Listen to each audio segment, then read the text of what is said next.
تو دکاندار کہہ رہے ہیں، میاں دلی والے کہتے ہیں کہ کھٹے اور گھی کے سوا اس کا کوئی علاج نہیں ہے، لیکن اس سے سالن کا مزہ جاتا رہے گا، یعنی کم ہو جائے گا۔ مصنف کہہ رہے ہیں کہ کھلاؤ تو صحیح، اللہ مالک ہے۔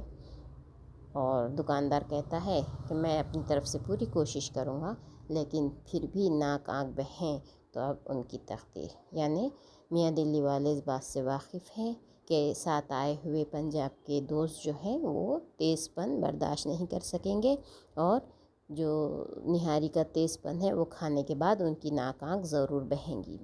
تو اس طرح سے یہ ہمارا سبق ختم ہوا۔